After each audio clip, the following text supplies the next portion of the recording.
ओम शांति। 27 नवंबर 2025 के ईश्वरीय महावाक्य है। पहले सुनते हैं मुरली के मुख्य पॉइंट्स। बाबा ने कहा, बेहद का बाप खुद हम बच्चों को पढ़ा रहा है। यह पढ़ाई सिर्फ इस जन्म की नहीं, पूरे 21 जन्मों की अटूट इनकम बनाती है। अतीन्द्रिय सुख इसलिए है क्योंकि इस समय सिर्फ हम ही बाप को पहचानते हैं, उसका परिचय धारण करते हैं और बेहद के वारिस बनते हैं। संगम युग वह पल है जहां हम खारी कड़वी दुनिया छोड़ मीठे अमृतमय क्षीर सागर की ओर बढ़ रहे हैं।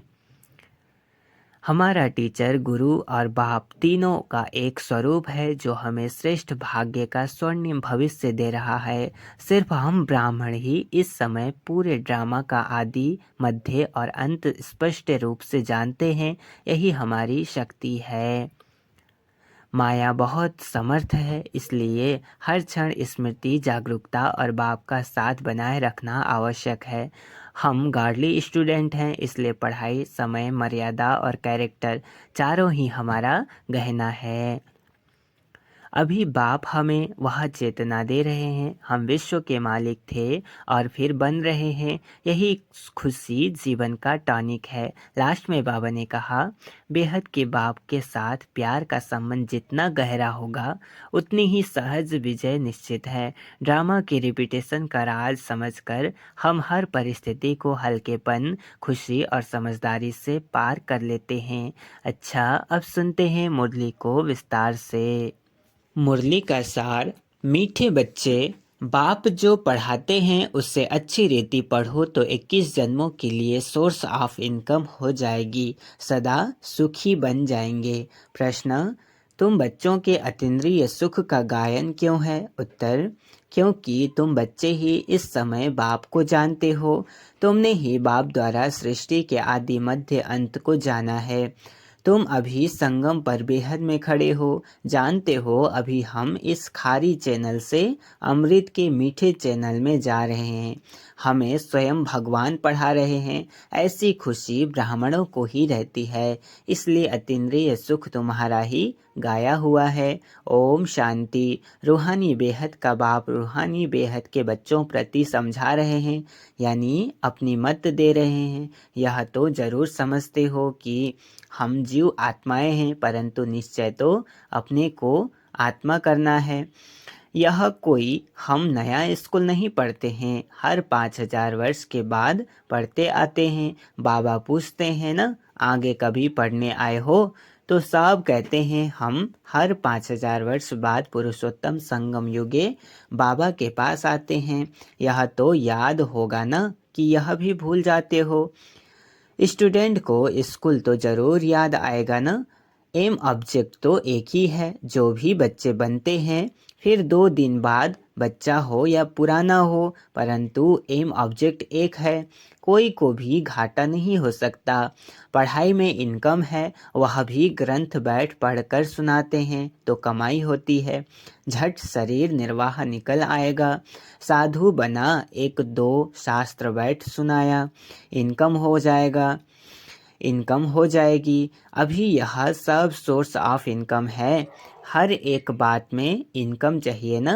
पैसे हैं तो कहाँ भी घूम फिर आओ। तुम बच्चे जानते हो बाबा हमको बहुत अच्छी पढ़ाई पढ़ाते हैं, जिससे 21 जन्मों की इनकम मिलती है। यह इनकम ऐसी है जो हम सदा सुखी बन जाएंगे, कभी बीमार नहीं होंगे, सदा अमर रहेंगे। यह निश्चय करना होता है। ऐसे ऐसे निश्चय रखने से तुमको उल्लास आएगा, नहीं तो कोई ना कोई बात में घुटका आता रहेगा। अंदर में सिमरण करना चाहिए। हम बेहद के बाप से पढ़ रहे हैं। भगवान वाच, यह तो गीता है। गीता का भी युग आता है ना, सिर्फ भूल गए हैं। यह है 5वां युग। यह संगम बहुत छोटा है, वास्तव में चौथाई भी नहीं कहेंगे, परसेंटेज लगा सकते हैं।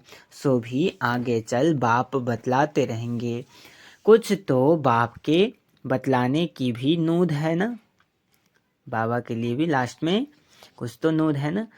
तुम अभी तुम सभी आत्माओं में पाठ की नोंद है जो रिपीट हो रही है। तुम जो सीखते हो वह भी रिपीटेशन है ना।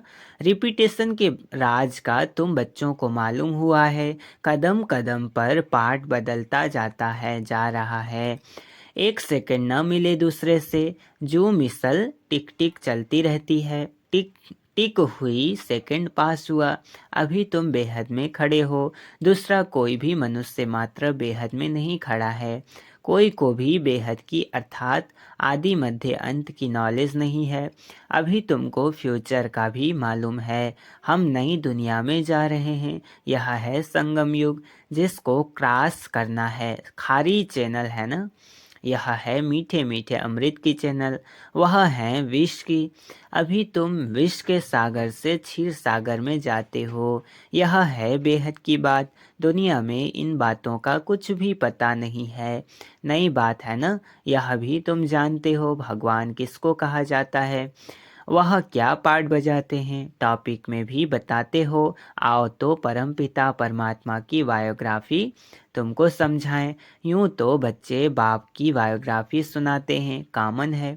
यह तो फिर बापों का बाप है ना।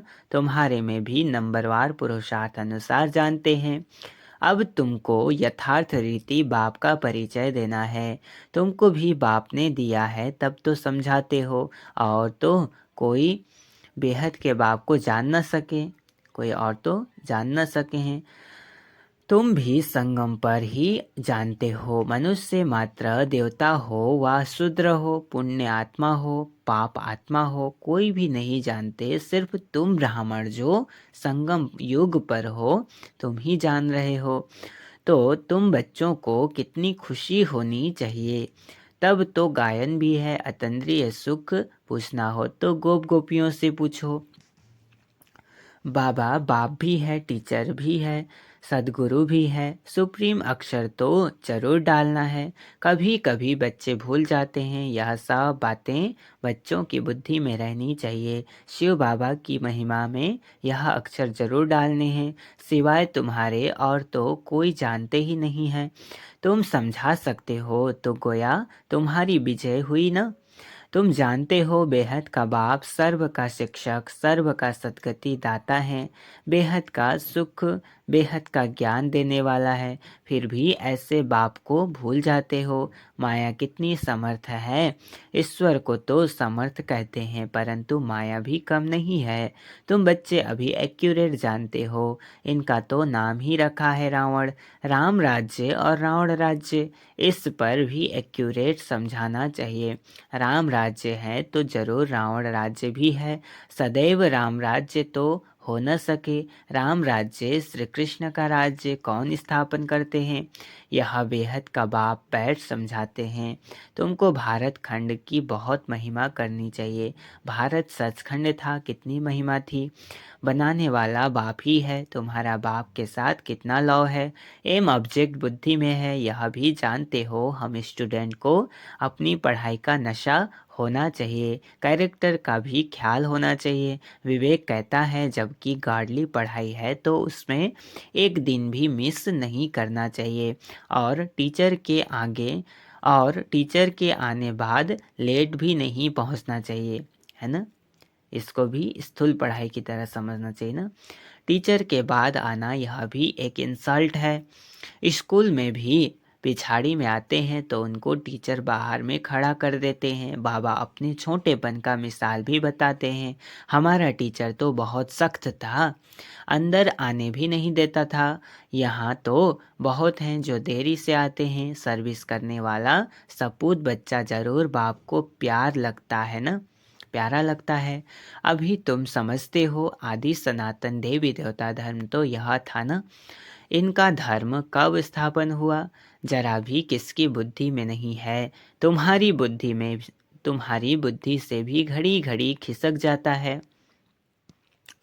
तुम अभी देवी देवता बनने के लिए पुरुषार्थ कर रहे हो। कौन पढ़ा रहे हैं। खुद परमपिता परमात्मा। तुम समझते हो हमारा यह ब्राह्मण कुल है, डिनास्टी नहीं होती है। यह है सर्वोत्तम ब्राह्मण कुल।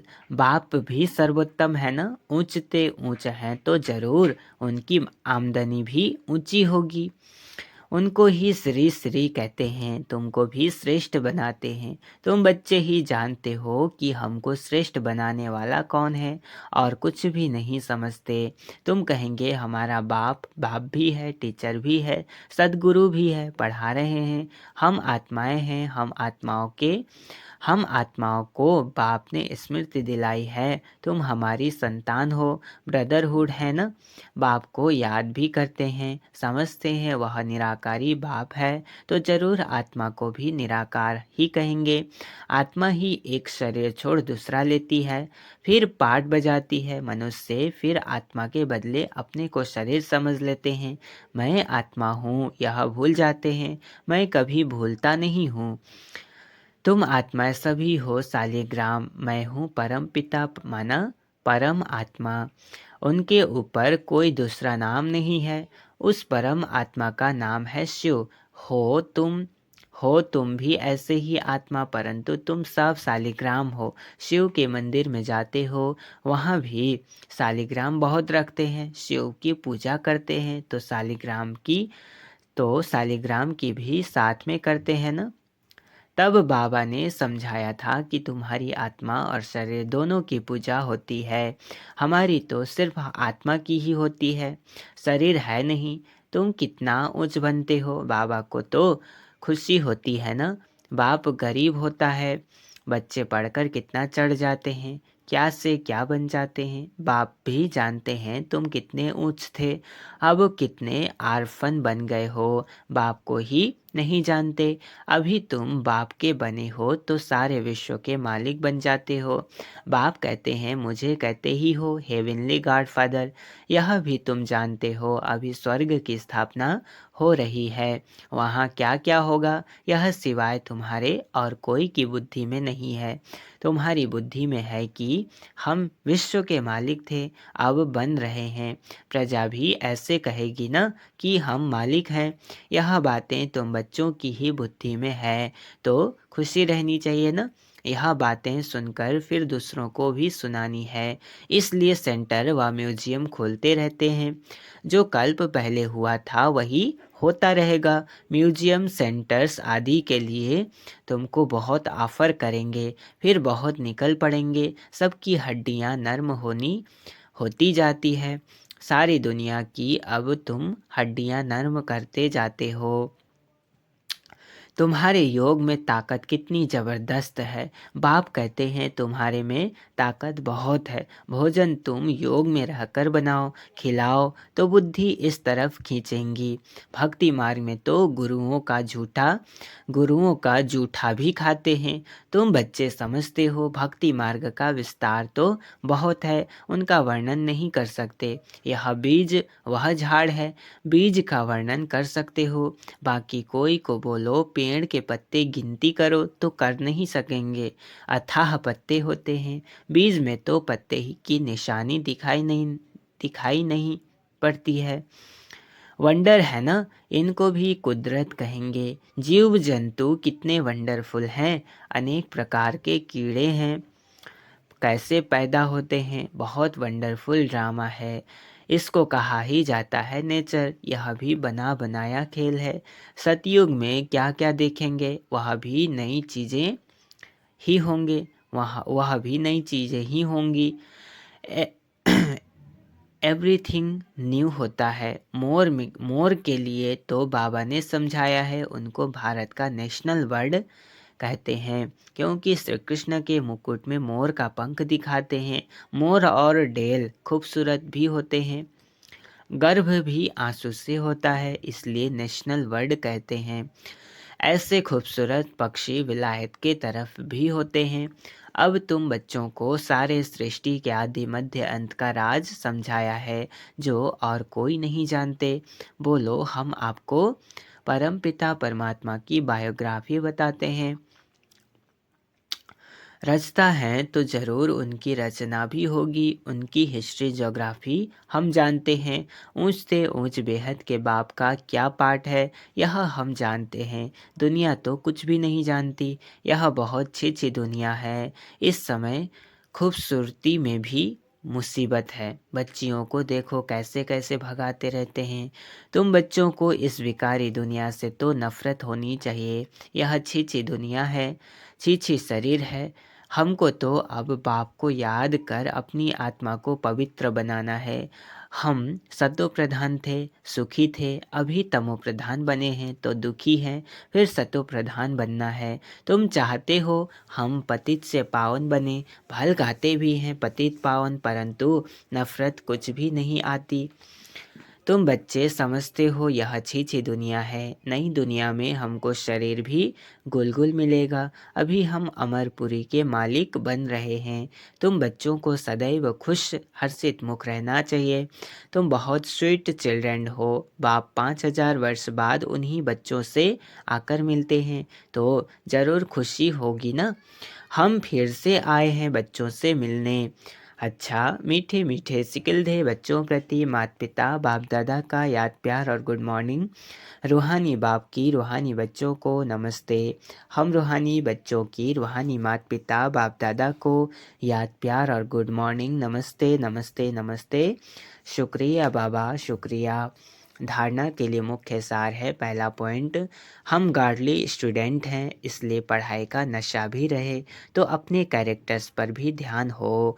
एक दिन भी पढ़ाई मिस नहीं करनी है। देर से क्लास में आकर टीचर की इंसल्ट नहीं करना है। दूसरा, इस विकारी छी दुनिया से नफरत रखनी है। बाप की याद से अपनी आत्मा को पवित्र सतो प्रधान बनाने का पुरुषार्थ करना है। सदैव खुश हर्षित मुख रहना है। वरदान आज का, होपलेस में भी होप पैदा करने वाले सच्चे परोपकारी संतुष्ट मणि भव। क्या कहा? होपलेस में भी होप पैदा करने वाले सच्चे परोपकारी संतुष्ट मणि भव।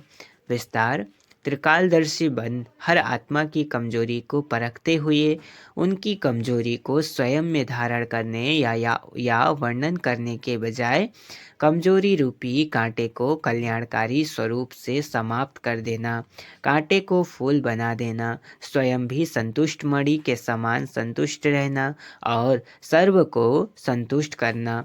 जिसके प्रति सब निराशा दिखाएं, ऐसे व्यक्ति व ऐसी स्थिति में सदा के लिए आशा के दीपक जगाना, अर्थात दिल शिकस्त को शक्तिवान बना देना। ऐसा श्रेष्ठ कर्तव्य चलता रहे तो परोपकारी संतुष्ट मणि का वरदान प्राप्त हो जाएगा। स्लोगन है, परीक्षा के समय प्रतिज्ञा याद आए तब प्रत्यक्षता होगी। परीक्षा के समय प्रतिज्ञा याद आए तब प्रत्यक्षता होगी। अव्यक्त इशारे, अशरीरी व विदेही स्थिति का अभ्यास बढ़ाओ। सारे दिन में बीच बीच में 1 सेकंड भी मिले तो बार बार यह विदेही बनने का अभ्यास करते रहो। 2-4 सेकंड भी निकालो, इससे बहुत मदद मिलेगी।